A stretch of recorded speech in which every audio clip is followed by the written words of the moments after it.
किसी ने बड़े कमाल की बात कही है कि लगातार मिल रही असफलताओं से निराश मत हो जाना, क्योंकि कभी कभी गुच्छे की आखिरी चाबी भी ताला खोल देती है। नमस्ते, मैं हूं आरजे कार्तिक।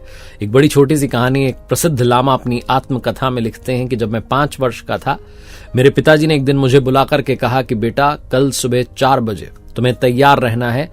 घर के नौकर तुम्हें विद्यापीठ तक छोड़ करके आएंगे। वो सर्वश्रेष्ठ विद्यापीठ है जहां हमारे घर के कई सदस्य गए और वहां से पढ़ने के बाद कमाल कर दिखाया। तुम्हारे पास मौका है, अवसर है अपने जीवन को बेहतरीन बनाने का, अपने जीवन में सर्वश्रेष्ठ जो है विद्या हासिल करने का।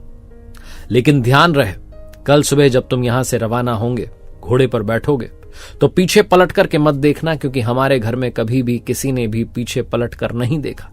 अगर तुमने पीछे पलट करके देखा तो घर के दरवाजे तुम्हारे लिए हमेशा के लिए बंद हो जाएंगे। इस बात का ध्यान रखना।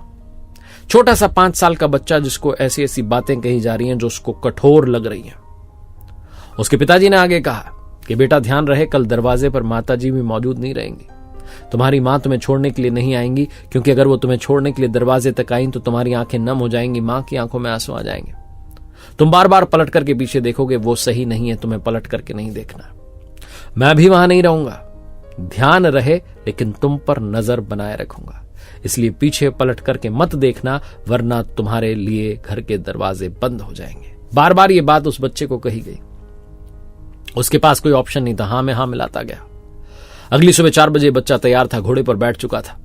घर के नौकर उसे विद्यापीठ तक छोड़ने के लिए जा रहे थे और नौकर उसे समझा रहे थे कि बेटा पीछे पलट करके मत देखना, क्योंकि आपके पिताजी छत पर से आप पर नजर बनाए हुए हैं और जो मोड़ दिख रहा है दूर, वहां तक उन्हें दिखता रहेगा। इसलिए पलट करके मत देखना, वरना घर के दरवाजे बंद हो जाएंगे। वो 5 साल का बच्चा अंदर से कठोर बना रहा, उसने पीछे पलट करके नहीं देखा। जब रास्ता आधा कट चुका था तो नौकरों ने समझाना शुरू किया कि बेटा, जिस विद्यापीठ में जा रहे हो वहां प्रवेश परीक्षा होगी। उस प्रवेश परीक्षा को उत्तीर्ण कर लिया तब तुम्हें वहां पर दाखिला मिलेगा, वरना वहां से भी बाहर कर दिए जाओगे।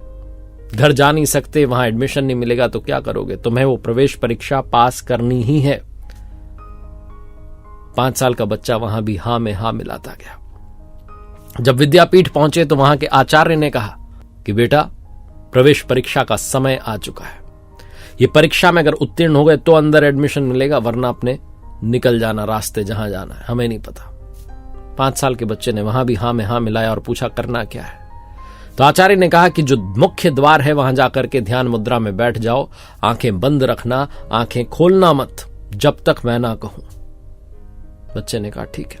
वो 5 साल का बच्चा जाकर के मुख्य द्वार पर बैठ गया, ध्यान मुद्रा में आंखें बंद कर ली। कहा गया था जब तक ना कहूं तब तक आंखें नहीं खोलनी है।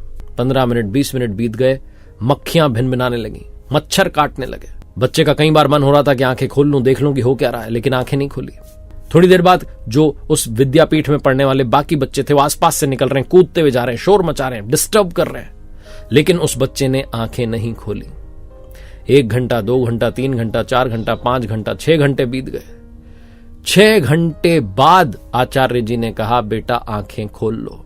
उस बच्चे ने आंखें खोली। आचार्य जी ने उस बच्चे को गले लगा लिया और उसे विद्यापीठ में प्रवेश दे दिया गया। आचार्य जी कहने लगे कि बेटा, मैं बस ये देखना चाहता था कि जो बच्चा कुछ देर आंखें बंद करके भी नहीं बैठ सकता वो क्या शिक्षा ग्रहण करेगा। जिसका स्वयं पर इतना भी नियंत्रण ना हो वो जीवन में क्या करेगा। लेकिन तुमने इतनी छोटी उम्र में कमाल कर दिखाया और वो बच्चे तुम्हारे आसपास से निकल नहीं रहे थे। उन्हें भेजा गया था ताकि तुम परेशान हो जाओ, तुम विचलित हो जाओ, लेकिन तुम अडिग रहे। तुमने नियम याद रखा कि आंखें नहीं खोलनी है।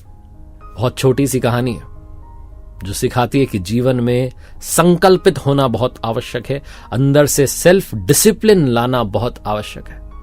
आजकल पेरेंट्स बड़े स्माइल के साथ आगे बढ़ते हैं, बच्चों को हमेशा मुस्कुराते हुए देखना चाह रहे हैं, उन्हें कठोर नहीं बनाना चाहते, लेकिन वो भूल जाते हैं कि ऐसा करके वो अपने बच्चे को कमजोर बना रहे हैं। कई बार बच्चों को डिसिप्लिन में लाने के लिए कठोर बनना पड़ता है। ये 5 साल के बच्चे की जो आत्मकथा थी जिसमें वो बता रहे हैं कि मेरे पिताजी ने, माताजी ने मुझे भेज दिया। पिताजी माताजी अंदर से बहुत दुखी होंगे, लेकिन वो जानते थे कि इस दुनिया में अगर आगे बढ़ना है तो अंदर से मजबूत बनना होगा। एक बार फिर से वही बात जो अक्सर कहता हूं, कर दिखाओ कुछ ऐसा कि दुनिया करना चाहे आपके जैसा। मेरी नई किताब कर दिखाओ कुछ ऐसा को प्यार देने के लिए बहुत धन्यवाद। Amazon पर बुक अवेलेबल है, फ्लिपकार्ट पर अवेलेबल है, आपके पास वाले बुक स्टोर पर भी उपलब्ध है। पढ़िएगा, उम्मीद है आपको पसंद आएगी। और मेरी वेबसाइट www.rjkartik.in, जहां कुछ कोर्सेज हैं, क्लासेज हैं, उम्मीद है आपके काम आएंगे।